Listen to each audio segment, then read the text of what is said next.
ডাক্তারি পাশ করে আমার প্রথম জয়েনিং হয়েছে উদয়পুর হসপিটালে। পাশেই একটা ঘর ভাড়া নিয়ে থাকি। রোজ সকালে অটো ধরে হাসপাতালে আসি। প্রথম চাকরি ভালোই লাগছিল। রোগী দেখা, তাদের সাথে কথা বলা, রিপোর্ট চেক করা, এইসবের মধ্যে দিয়ে দিব্যি দিন কেটে যায়। কথায় বলে ডাক্তারের মুখের কথাতেই রোগীর অর্ধেক রোগ ভালো হয়ে যায়। তাই প্রতিটা রোগীর সাথে ব্যবহারটা ভালো রাখি, তাদের নিজের আত্মীয়ের মতন দেখি। একদিন আমার কেবিনে একজন পেশেন্টের সাথে কথা বলছিলাম। এই সময় আমার সহকর্মী অনন্ত এসে বলল, সোমনাথ, সুপার স্যার একবার তোমাকে কেবিনে ডাকছেন। আমাকে? এখন? হ্যাঁ, তাই তো বললেন। আচ্ছা, আপনাকে যেমনটা বললাম ওষুধগুলো টাইমে খাবেন, আর 1 মাস বাদে এসে আরেকবার দেখিয়ে যাবেন, কেমন? আচ্ছা ডাক্তারবাবু, আসছি।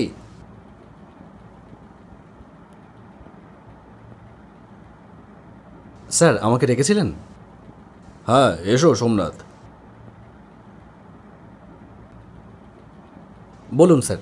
সোমনাথ, আমাদের 3rd ফ্লোরের general medicine doctor Satyaki Haldar, ওনার ট্রান্সফার হয়ে গেছে। উনি কাল থেকে আর আসবেন না। তাই কাল থেকেই আপনাকে 3rd ফ্লোরে ডিউটি করতে হবে, যতদিন না পর্যন্ত নতুন ডাক্তার আসছেন। Okay sir. কিন্তু সাত্তকীদার হঠাৎ করে ট্রান্সফার হয়ে গেল কেন? আসলে ট্রান্সফার হয়নি, উনি নিজেই পলিটিক্যাল সোর্স কাটিয়ে বদলি নিয়ে চলে গেছেন অন্য কোথাও। কেন যে এমনটা করলো সেটা বলতে পারবো না। আপনাকে কয়েক সপ্তাহের মধ্যেই ওখান থেকে সরিয়ে আনা হবে। আশা করি 2-1 সপ্তাহের মধ্যেই নতুন কোনো ডাক্তার চলে আসবে। না না, আমার কোনো সমস্যা নেই স্যার। আচ্ছা, আপনি তাহলে অনন্তর সাথে 3rd ফ্লোরে চলে যান। অনন্ত আপনাকে সেখানকার সব রোগীদের ডিটেলসটা দিয়ে দেবে। সোমনাথ, এখন কি একবার যাবি 3rd ফ্লোরে? গেলে আমি তোকে পেশেন্টের ফাইলটা দিয়ে দিতে পারতাম। ঠিক আছে, চল তাহলে, কাজটা মিটিয়েই বেরিয়ে যাব। পরদিন রাতের বেলা থেকে 3rd ফ্লোরে আমার ডিউটি শুরু হয়। আমার কোনো অসুবিধেই হচ্ছিল না। 2 জন রোগী বাদে প্রায় সব রোগীরই কোনো না কোনো আত্মীয় রোগীর সঙ্গে থাকতো, তারাই রোগীর দেখাশোনা করত। সমস্যাটা হলো 271 নম্বর রুমে এসে দেখলাম সেখানে কোনো পেশেন্ট নেই। অথচ পেশেন্ট ফাইলে একজন রোগীর নাম উল্লেখ করা রয়েছে। কিন্তু তাহলে পেশেন্ট গেল কোথায়? ভাবলাম পেশেন্টকে হয়তো অন্য কোথাও শিফট করা হয়েছে, অথবা হয়তো তাকে রিলিজ করে দেওয়া হয়েছে। ফাইলটা এখনও আপডেট করা হয়নি বোধহয়।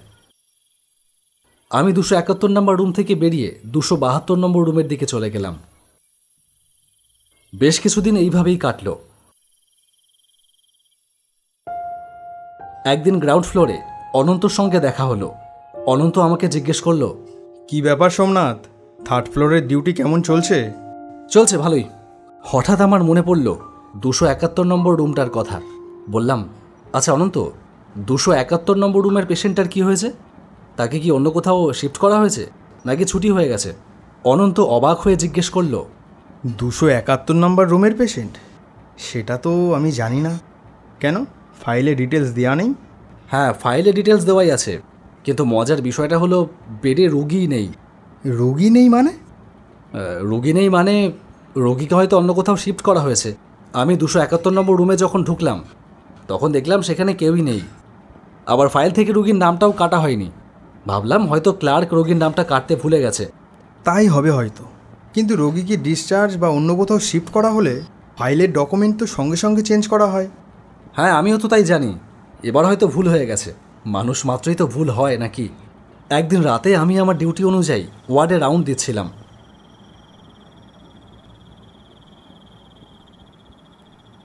270 নম্বর রুম পার হয়ে 271 নম্বর রুমের সামনে দিয়ে যেতেই শুনতে পেলাম ভেতর থেকে একটা বিপ বিপ আওয়াজ আসছে।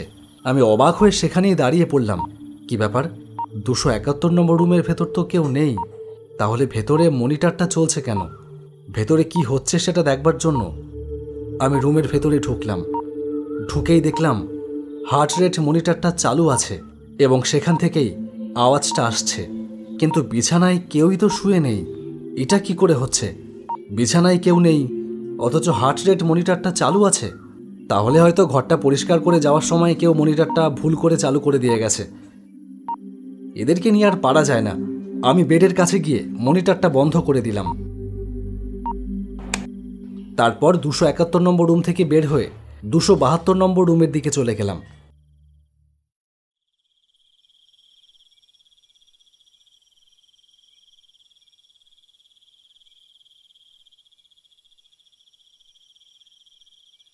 পরের দিন রাতের বেলায় যখন আমি রাউন্ড শেষ করে আমার কেবিনে ফিরে আসছিলাম, তখন 271 নম্বর রুমের পাশ দিয়ে যাওয়ার সময় আবারও সেই মনিটরের শব্দটা শুনতে পেলাম। এবারে কিন্তু আমি বেশ বিরক্তই হলাম। আরে, প্রতিদিন কে এইভাবে মনিটরটা চালু করে রেখে যায়? আর শুধু শুধু একটা মনিটর চলেই বা কী করে? রুমের ভেতরে ঢুকে দেখলাম গতকালের মতো আজকেও মনিটরটা চলছে এবং মনিটরের ভেতর থেকে বিপ বিপ আওয়াজটা আসছে। আশ্চর্য, বডির সাথে কোনো কানেক্ট হওয়া ছাড়াই মনিটর হার্ট রেট মেপে চলেছে।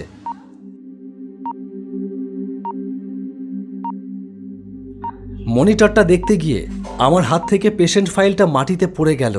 পড়ে গিয়েই ফাইলটা খুলে গেল।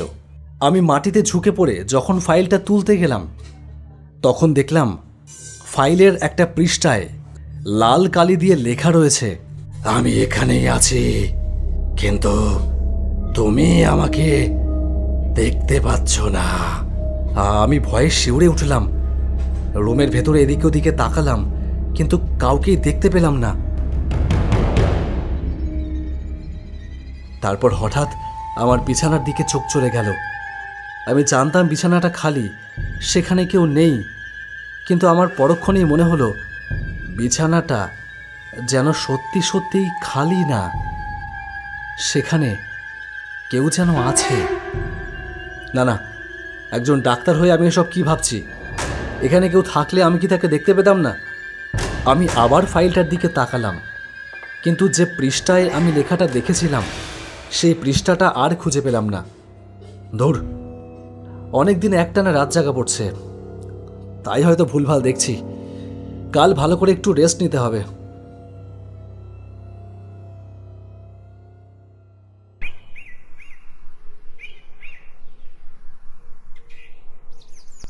পরদিন আমি সিদ্ধান্ত নিলাম 271 নম্বর রুমে আর ঢুকবো না। শুধু শুধু ঢুকে নিজেকে ভয় দেখানোর কোনো মানেই হয় না। আর তার উপর হয়েছে ওই নষ্ট মেশিনটা, যখন তখন বিপ বিপ করে চালু হয়ে যায়।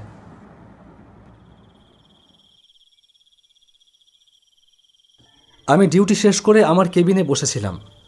রাত তখন 12:15। হঠাৎ শুনতে পেলাম, আশ্চর্য, রোজ রাতে কি করে অন হয় এমনি এমনি একটা মেশিন? আমি 271 নম্বর রুমে যাব নাই ভেবেছিলাম, কিন্তু তারপরেও আমাকে ঢুকে পড়তেই হলো।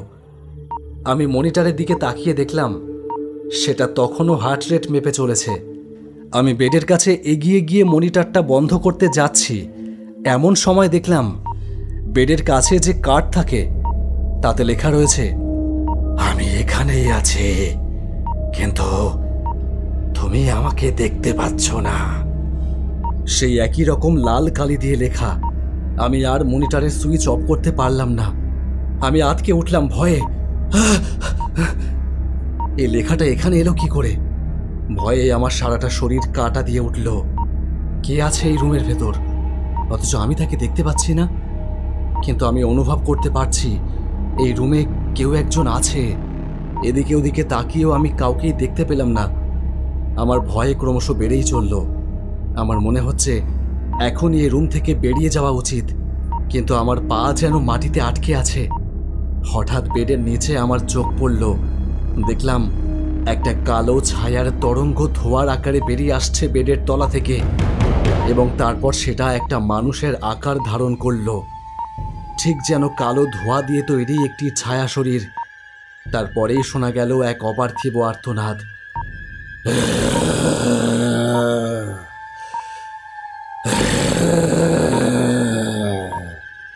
এইবার দেখলাম সেই অন্ধকারের শরীর ধীরে ধীরে আমার দিকে এগিয়ে আসছে। আমি আর দাঁড়িয়ে থাকতে পারলাম না। শরীরের সবটুকু শক্তি জড়ো করে দৌড়ে বেরিয়ে গেলাম সেই ঘর থেকে। তারপর কোনো দিকে না তাকিয়ে সোজা দৌড়লাম সিঁড়ির দিকে।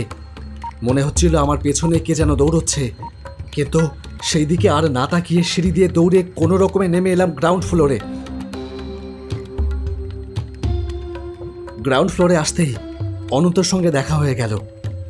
কি হয়েছে সোমনাথ, তুমি এমন দৌড়ে এলে যে? অনন্তকে সব ঘটনা খুলে বললাম। সব শুনে অনন্ত বলল, তুমি কি শিওর যে সেই রুমে কেউ ছিল না? অবশ্যই ছিল, কিন্তু সে পৃথিবীর কেউ না। আমি শুধু ছায়াটাই দেখেছি, আর কিছু দেখিনি। এবার বুঝতে পারছি কেন প্রতি রাতে ওই ঘরের মনিটরটা অন হয়ে যেত। এই জন্যই সাত্তকীদার ট্রান্সফার নিয়ে অন্য কোথাও চলে গেছে। আমি যদি ওখান থেকে পালিয়ে আসতে না পারতাম, তাহলে আমার যে কি হতো তা আমি কল্পনাও করতে পারছি না। ঠিক আছে, কালকে একবার সবাই মিলে গিয়ে দেখা যাবে কি আছে ওই ঘরে। পরদিন সকালে আমি, অনন্ত আর দুজন হসপিটালের কর্মী মিলে গেলাম সেই 271 নম্বর রুমে। ওই যে সেই মনিটর, যেটা রোজ রাতে এমনি এমনি অন হয়ে যায়। আচ্ছা, তোমাদের কারোর কি ঠান্ডা লাগছে? হ্যাঁ, আমার হঠাৎ কেমন যেন ঠান্ডা ঠান্ডা লাগছে খুব। আমাদেরও খুব ঠান্ডা লাগছে। কি যে হচ্ছে কিছুই তো বুঝতে পারছি না। এমন ঠান্ডা লাগার তো কথা না। তাছাড়া এই রুমে তো কোনো এসিও নেই। চলো সবাই এক্ষুনি এখান থেকে বেরিয়ে যাই, চলো। এরপরে হঠাৎ আমরা সবাই দেখলাম দেওয়ালের গা ঘেঁষে দাঁড়িয়ে রয়েছে একটা অন্ধকারের ছায়া শরীর। তার চোখ দুটো যেন আগুনের গোলার মতো জ্বলছে। ওরে বাবা, এ কি দেখছি আমি? চলো চলো সবাই এক্ষুনি এখান থেকে বেরিয়ে যাই, চলো। আমরা সবাই দৌড়ে সেখান থেকে নিচে নেমে এলাম। আমরা কেউই হসপিটাল থেকে বদলে নেবার চেষ্টা করলাম না ঠিকই, কিন্তু সুপার স্যারকে বলে বন্ধ করিয়ে দিলাম এই হসপিটালের 271 নম্বর রুম। তুমিও কি অ্যানিমেটর হতে চাও? অ্যানিমেশন শিখে উজ্জ্বল ভবিষ্যৎ গড়ে তুলতে চাও? পিঞ্জিরা অ্যানিমেশন করবে তোমাদের স্বপ্ন পূরণ। পিঞ্জিরা অ্যানিমেশন নিয়ে এসছে 2D অ্যানিমেশন মাস্টার্স কোর্স। ভর্তি চলছে। ভর্তি হতে এখনই নিচে দেওয়া নাম্বারে যোগাযোগ করো। ধন্যবাদ।